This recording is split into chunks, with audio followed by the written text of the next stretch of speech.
मन मिर्गा खेत चरे रे, मन मिर्गा खेत चरे रे। जाके संग पांच मिर्गिनी ताके नाली फिरे रे। जाके संग पांच मिर्गिनी ताके नाली फिरे रे।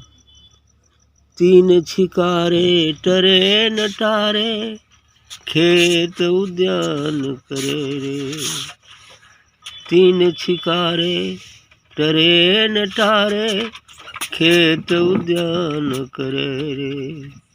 मन मिर्गा खेत चरे रे, मन मिर्गा खेत चरे रे।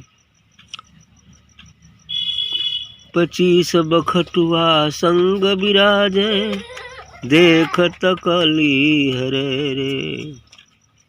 25 बखटुआ संग बिराजे देखत कल हरे रे। तीर तुपुक तलवार चलावे, तीर तिपुक तलवार चलावे जासे नाही डरे रे। तीर तुपक तलवार चलावे जासे नाही डरे रे। मन मिर्गा खेत चरे रे। जब लग मिर्गा मरता नाही कारज नाही सरे रे। जब लग मिर्गा मरता नाही कारज नाही सरे रे। भस्म रमाय तजह गिरह द्वारा, भस्म रमाय तजे गृह द्वारा। 9 खंड फिरे रे। भस्म रमाय तजे गिरह द्वारा 9 खंड फिरे रे। मन मिर्गा खेत चरे रे। सुर नर मुनि जन ज्ञानी रोमै है कोई मन पकड़े रे। सुर नर मुनि जन ज्ञानी रोमै है कोई मन पकड़े रे। करि प्रणाम धाम उस पहुँचे, करि प्रणाम धाम उस पहुँचे।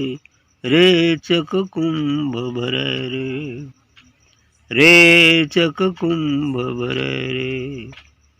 ध्यान धनुष से मिर्गा म्यारा भवजल अन्न तरे रे। भवजल अत्र तरे रे। ध्यान धनुष से मिर्गा मार्या भवजल अत्र तरे रे। 5-25 बिडारी जाती हैं, 5-25 बिडरी जात है जो पद में ध्यान थरे रे। 5-25 बिडरी जात है जो पद में ध्यान धरे रे। गरीब दास सुख सागर पहुँचे, गरीब दास सुख सागर पहुँचे। बहुरी न गर्भ परे। गरीब दास सुख सागर पहुँचे बहुरी न गर्भ परे रे। मन मिर्गा खेत चरे रे, मन मिर्गा खेत चरे। बिल्कुल सही कहा है गरीबदास जी ने। मन मिर्गा खेत चरे रे। मन ही सबसे बड़ा दुश्मन है इंसान का। ये मन को मिर्गा की उपाधि दिए हैं कि मन मिर्गा इस हमारे शरीर रूपी खेत को चरे जाता है। मन मिर्गा खेत चरे रे। क्योंकि मन ही तो बीमारी है और जिसको ये बीमारी लगी रहती है वो कभी स्वस्थ नहीं हो सकता। जब तक ये बीमारी दूर नहीं होगी तब तक वह 100 में स्थित नहीं होगा। अर्थात अपने में स्थित नहीं हो, क्योंकि मन एक बीमारी है और ध्यान है उसकी औषधि। मन रूपी बीमारी को ध्यान रूपी औषधि से मार डालो, फिर जो स्वास्थ्य लाभ होगा वो कभी मिटने वाला नहीं। दूसरे शब्दों में यह भी कहा गया है कि मन एवं मनुष्याणाम कारणम बंध मोक्षयो बंधाय विषयासक्तम निर्विषयम च मुक्तताम। अर्थात मन ही मनुष्यों के बंधन और मोक्ष का कारण है। बंधाय विषयासक्तम, जब वो विषयों में आसक्त रहता है, काम क्रोध लोभ मोह मद मत्सर या अन्य किसी विचार के लिए भी विचार ही में डूबा रहता है, तो वह बंधन है। और जब निर्विषय हो जाता है, निर्विषयम से मुक्ताम, जब निर्विषय हो जाता है अर्थात काम क्रोध लोभ मोह अहंकार ये सब छूट जाते हैं, केवल सद्गुरु का ही ध्यान रहता है, निर्विषय हो जाता है, केवल और केवल सद्गुरु का ही ध्यान है, अर्थात शून्यता को प्राप्त हो जाता है, फिर मुक्त हो जाता है। इसलिए इन्होंने कहा मन मृगा खेत चरे रे। ये मन मृगा हमेशा खेत चरते रहता है। दोनों तरह से चरना ही है। पाप कर्म ही केवल चरना नहीं होता है, पूरे कर्म भी चरना होता है। वो भी एक सोने की जंजीर है, एक लोहे की जंजीर, और दोनों का काम बांधना ही होता है। इसलिए कहते हैं कि मन मृगा खेत चरे रे। ये मन रूपी मृग हमारे इस शरीर रूपी खेत को चर जाता है। और क्या है, जाके संग 5 मृगनी ताकि नाल फिरे रे। इसके साथ 5 मृगनी भी लगी हुई। वो मृगनी है वही काम क्रोध लोभ मोह और अहंकार, इसको मृगनी मान लीजिए।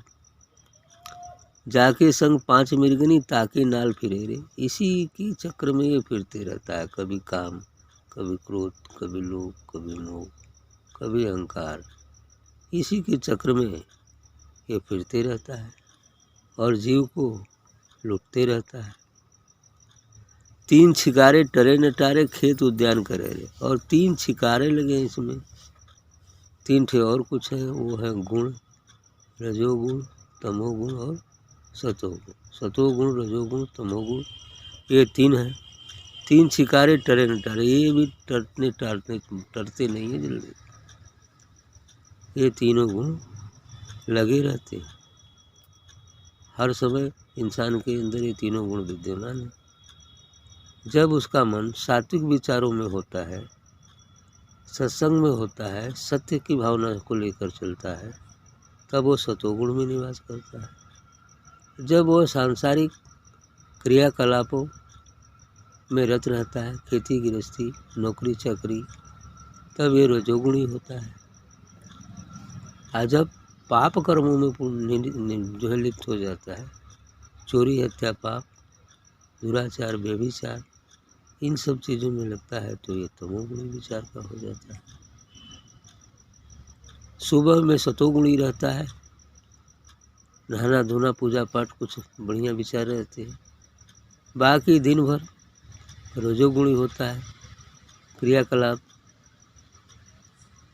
जो भी काम है गृहस्थी के नौकरी के, ये तमाम चीज़ों में ये रजोगुणी होता है, रचना का काम करता है। और रात्रि में 9-10 बजे के बाद ये तमोगुणी होता है, चोरी हत्या पाप में लिप्त हो जाता है। ये तमोगुणी विचार। 25 बखटुआ संग बिराजे देखत अकल हरे। और 25 ठे प्रकृति भी है इसके साथ। 25 ठे जो प्रकृतियाँ हैं, 5 तत्व और उससे 5 बनकर 25 हो गए। चलना फिरना उठना बैठना सोना जागना दौड़ना खाना पीना, ये सब क्या है, प्रकृति है मनुष्य। तो ये सब चीज़ें ये 25 ठे प्रकृति हैं जो बखटुआ कहा है, मतलब है ना। दूसरी जगह तो कबीर साहब ने 5 नाग 25 नगनियाँ कहा है ना। ठीक है, ये भी ठीक ही कह रहे हैं। 25 बखटुआ संग विराजे, देखत अरेन के देखते कुल अकल भुलाए जाती है। जीव भ्रमित हो जाता है, उसकी बुद्धि नष्ट हो जाती है, अकल हरे रे। तीर तुपक तलवार चलावे, जासे नाई डरे। अब इनके पीछे ये कुल मिलेगा, ये कुल जौन कुल हुआ, यदि तीर तुपक भी चलाएंगे ना तो ये जल्दी भागने वाले नहीं है। कभी कभी तो हरिण खेत में पड़ते हैं जंगलों में, तो डंडा लाठी भाला कुछ लेकर मारते पीटते हैं तो शायद भाग भी जाए, लेकिन ये कुल ऐसा नहीं रण कि भागे वाला ना, है ना, कुल फेल के दिए, है ना। तीर तुपक तलवार चलावे, जासे ना ही डरे रे। आगे रिजल्ट में कहते हैं कि जब लग मिर्गा मरता नाही, कारज नाही सरे रे। जब ले मन रूपी मृग नहीं मर जाता है, तब ले कोई कार्य नहीं हो पाएगा। अर्थात हमारा जो निज स्वरूप का बोध है वो नहीं हो पाएगा, यही असली कार्य है। जब तक ये मृग नहीं मरता, जब तक मन शांत नहीं होता है, अर्थात जब तक मन निर्मल नहीं हो जाता। निर्मल से मतलब है काम क्रोध ये सभी विकार जो उससे छूट नहीं जाते हैं, तब तक निर्मल नहीं होता है। और निर्मल मन ही जन सो मोहि पावा। जब निर्मल हो गया, पवित्र हो गया, तब विचार सब हट गया, वही व्यक्ति तब शून्य हो जाएगा। शून्य हो जाएगा, शून्य होना ही निर्मल होना है। और इस तरह से एक भी विचार बंधन होता है, एक भी लहर है तो लहर है, एक भी विचार है तो विचार है। और उस विचार से बिल्कुल खाली हो जाना, शून्य हो जाना ही निर्मलता है, वही पवित्रता है। और निर्मल मन ही अब वो आत्मा में एक तौर से रूपांतरित हो जाता है, या यूँ कहिए निर्मल मन में हमारा निस्वरूप प्रतिबिंबित हो जाता है और वो आत्मा बन जाता है। ठीक, तो इसलिए कहते हैं कि जब लग मिर्गा मरता नाही, कारज नाही सरे रे। जब तक मृग ये नहीं मरता है तो हमारा काम, जो मनुष्य जीवन का लक्ष्य है, वो नहीं पूरा होता है। भसम रमाए तजय गिरह गिरह द्वारा, नौ खंड फिरे रे। और इस प्रकार से कार्य नहीं होता, वो चाहे भसम रमाए के घर द्वार छोड़ के सभी खंड में फिर जाए, लेकिन काम पूरा नहीं होगा। सभी लोकांतर भी घूम ले, ऋषि महात्मा लोग कहाँ रहते हैं, आगे बढ़ जाते हैं, लेकिन फिर भी फंसे रहते हैं, क्योंकि वो कारण जगत में रहते हैं। तो इस प्रकार से कोई कार्य नहीं होगा, चाहे कितना हो भस्म भभूत लगा लीजिए, कितना हो जोगिया पहन लीजिए, कितना हो साधना कर लीजिए, लेकिन मन शांत नहीं हुआ तो कुछ भी नहीं होगा। और मन ही शांत करना है, मन के शांत होने से ही हमारे निस्वरूप का बोध हो सकता है। अच्छे या बुरे विचार दोनों विचार होते हैं, दोनों ही अशांति के कारण। चाहे भले आप सोचते हो कि हम अच्छा सोच रहे हैं, लेकिन अच्छा भी तो बंधन है। सोने की जंजीर भी जंजीर होती है और लोहे की जंजीर भी जंजीर है। हाँ, कर सुरनर मुनिजन ज्ञानी रोवे, है कोई मन पकड़े रे। ये सुर देवता नर मनुष्य मुनिजन, मुनि लोग ज्ञानी लोग जो बनते हैं वो भी रोते हैं, रो रहे। काहे? कथों कि है कोई मन पकड़े रे। ऐसा कोई है जो मन को पकड़ ले, मन को वशीभूत कर ले? ऐसा कोई है जो मन को वशीभूत कर ले? इसलिए वो रोते हैं। तो बस उस मन को वशीभूत करने वाला केवल सतगुरु ही होते हैं, जो मन को इस सत्संग की शराब, अमृत नाम की शराब पिलाकर उसको बस में कर लेते। बिना अमृत नाम की शराब पिए बस में नहीं होता है। चाहे मन चाहे जितना शराब दूसरी पिला दीजिए, काम की, क्रोध की, लोभ की, मोह की, कुल कसम शराब पिला दो, लेकिन वो बस में नहीं आएगा। लेकिन राम नाम की शराब पिला दो, बस शांत हो जाए। सदगुरु नाम की शराब पिला दो, शांत हो जाएगा। यही एक उपाय है, दूसरा कोई उपाय नहीं। तो सुर नर मुनिजन ज्ञानी रोवे, है कोई मन पकड़े रे। अकरि प्रणाम धाम उस पहुँचे, रेचक कुंभर है। अब ऐसा कोई पकड़ने वाला मिल जाए तो उनको प्रणाम कर दे, वो पकड़ लेगा, फिर अपने धाम पहुँच जाएंगे। रेचक कुंभर रे, और रेचक विधि से अर्थात उसको अपने अंदर आत्मसात करेंगे और हमारा ये शरीर रूपी कुंभ उसी अमृत रस से भर जाएगा, उसी दिव्य प्रकाश से भर जाएगा। बस यही काम है। लेकिन मन कोई पकड़ने वाला मिल जाएगा तब, है ना।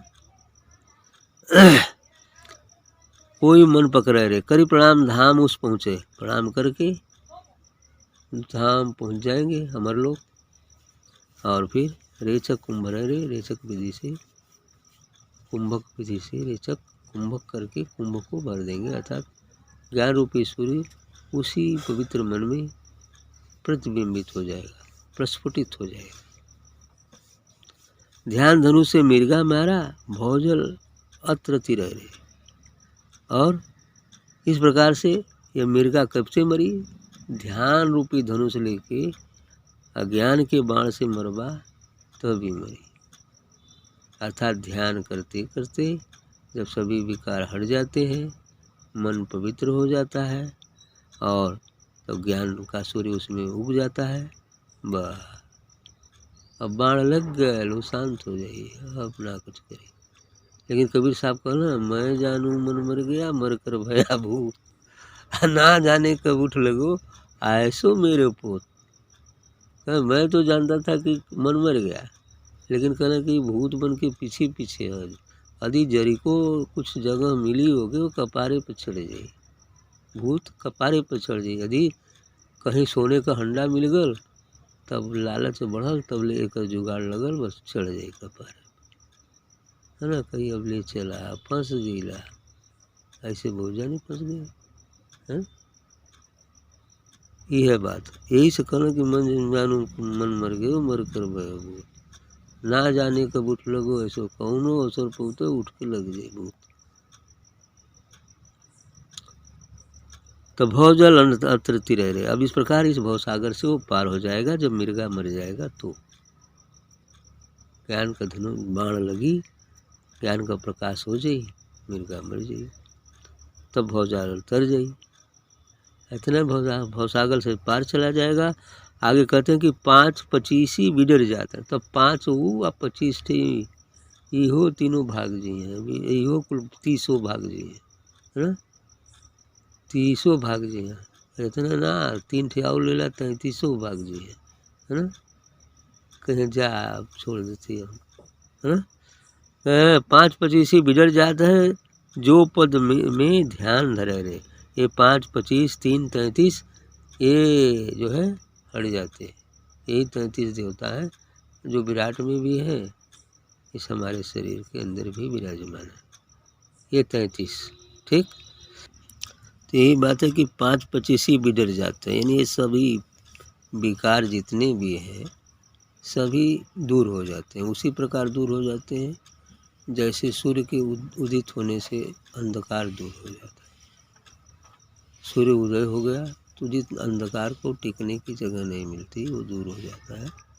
उसी प्रकार से ज्ञान रूपी सूर्य उदित होने से ये अज्ञान के जितने गण हैं ये अपने आप छोड़कर चले जाते हैं। ये स्थिति है। इसलिए जो पद में ध्यान धरे, यदि जो पद में अर्थात सद्गुरु आत्मा परमात्मा में ध्यान रखता है तो ये सब दूर हो जाते हैं। गरीबदास सुख सागर पहुँचे बहु नगर पर, इसलिए गरीबदास जी कहते हैं कि इसी प्रकार से अब वो सुख के सागर, उस आनंद के सागर, उस अमर लोग पहुँच गए, सचखंड पहुँच गए। फिर वो बहुरी नगर परेरे, अर्थात फिर पुनः उनका जन्म नहीं होगा, अर्थात गर्भ में अब नहीं आएंगे। ये भवसागर से छुटकारा हो गया, 84 के चक्र से छुटकारा हो गया।